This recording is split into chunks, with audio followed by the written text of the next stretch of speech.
Hi, this is David Welch. I'd like to give you a demonstration of the ORP mobile app, which is available in the App Store today. This will be demoed on an iPhone 6 Plus. As you can see in the top left, the icon. I'll go ahead and bring that up. And you'll see on the first page, the first screen is primarily for searching and finding events in ORP. And a few functions here to show you. On the top, you'll see you'll see various actions here. If I click on the actions button, you can send events to your calendar. You can perform filters. You can also perform some filters other places in the app. But I'll just go ahead and show you on the bottom. There's a few items there on the tabs. The second tab is a search tab, where you bring up a list of all the events available in the future. And as you can see, there's 7 events. If you see the list, 7 total events. It's updated just now. You can pull down here and it will refresh the list. If you have want to search, you can just click in the search button here and type in either the name or the city, and you can get detail about or filter toward a specific event. You can also see new events on the top where it says new. If I click there, there's no new events currently, but that would be if some event had been added since the last time the user had accessed the app. They would see them in this tab called new. You can also apply filters here. If I click the filters on the top right, you'll see all of the countries, states, and cities that are that have events. You can also pull up brands, which allows you to define specific brands attached to an event and focus on those events. So let's go ahead and go back to the list. We won't apply a filter right now. You can also see events by a calendar view. So if you scroll to a month that has the icon and the day here, you'll see that, and you can pull up that event here at the bottom. You can also view the event by the week. So if we click on the week, you'll see an event, the 3 events here on this week, and the dates, the times that they are active. You can also go down to the day or the list, just a full list of all the events here. The last tab on the bottom is a map tab, which shows you locations. You can allow to drill down and pinch and zoom to specific events here. If you click on the pin, you'll see detail about each of the events. You can add them to your My Events list here on the top right. Anyway, that's just a couple of ways you can find events, either by a map, by a calendar, just by a pure search. And then once you find the event, you can add them or basically bookmark them to your first screen, which is your My Events list. So let's go ahead and go into a couple of the main event here at the top, National Filmmakers of America. We'll select that one, and just gives us an overview initially. We can get some information to either email or call or send an SMS message. You can get driving directions directly from the map here. And you can use all the Google Map features here. We won't go into those, but and there's a Twitter feed for the event if there's one available. So you can remove the event from your My Events list here by clicking Remove this event. You can send it to your calendar here. Here's just the standard UI for adding items to your calendar that's available in the native app. You can send a notification to yourself a day before the event. If I click that, it shows you'll be notified of the event. Anyways, that's the toolbar icon. So anytime you select an event, it remembers what event you've last selected, and if you scroll to the right, you'll see all of those events attributes, just like we saw an overview of them. But here's each event detail.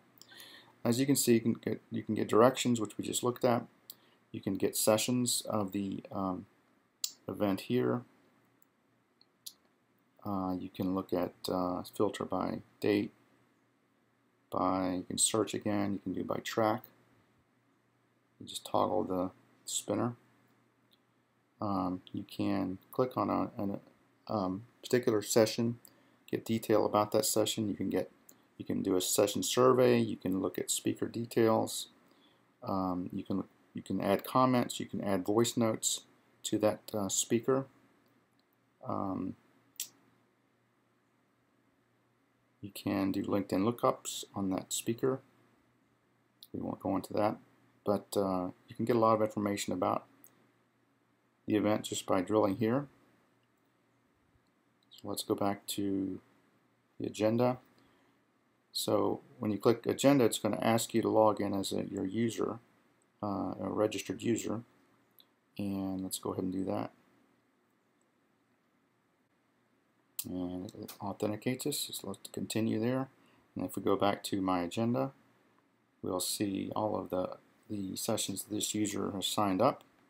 If you select one, you can click the remove button, it'll take them off of the session, so forth. So that's just their agenda. They're signed up for sessions. You can look at just a speaker list, and you can do searches. You can go to the first letter of their last name. Just a quick way to look up speakers. You can just add notes if you want here, or voice notes here.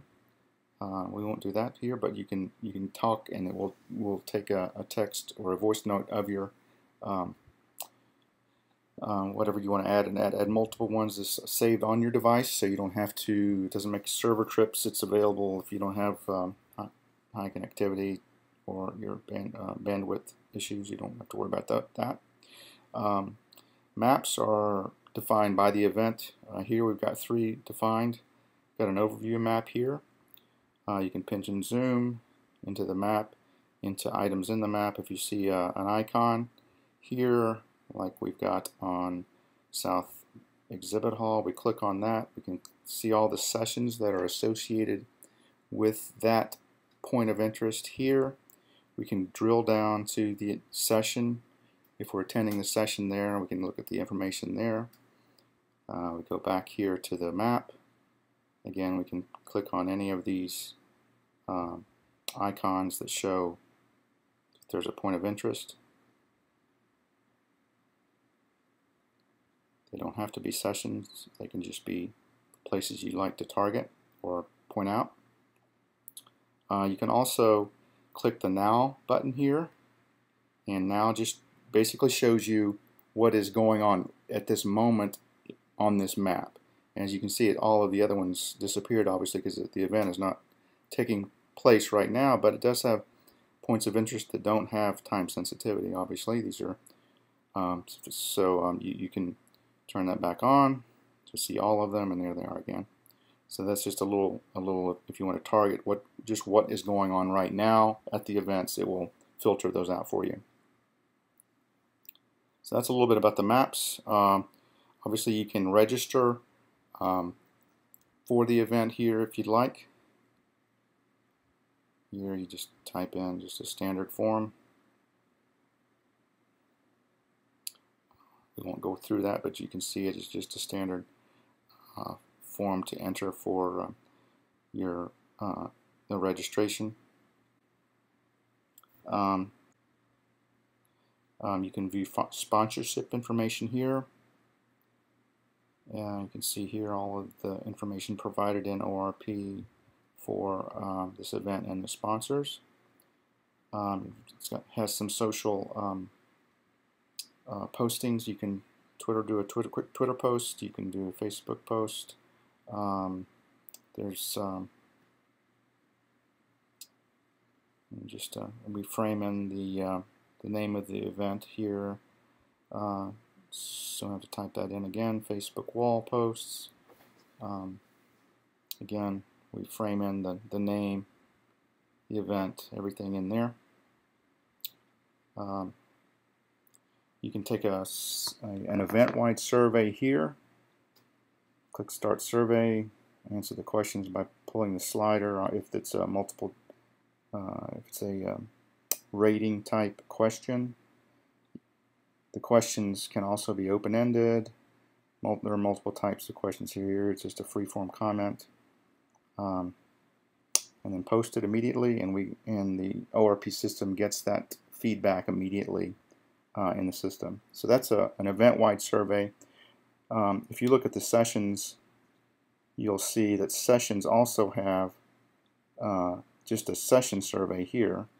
On the top you see click session survey, and this is a different survey, but it still is directly fed into ORP, and you can has different questions, but posted immediately, producing a winner, as you can see. That's the session name. And that's about it for the mobile app on each of the types of features for an event. Obviously there's help here. Contact us, some FAQ questions here. We have, you can change profile information if you want to change your customer. Basically, this is set to an event portfolio here of Omnience events.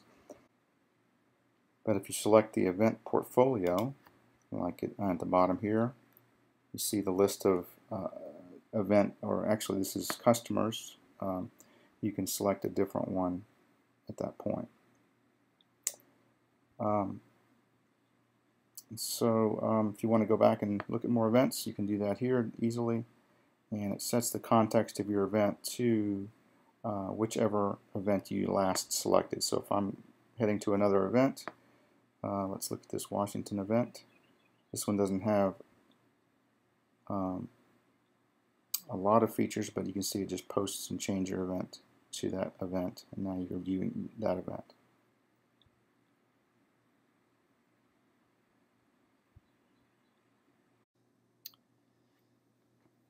And this concludes the overview of the ORP mobile application. If you have any questions, please let us know. Hope this was informative. Thank you very much.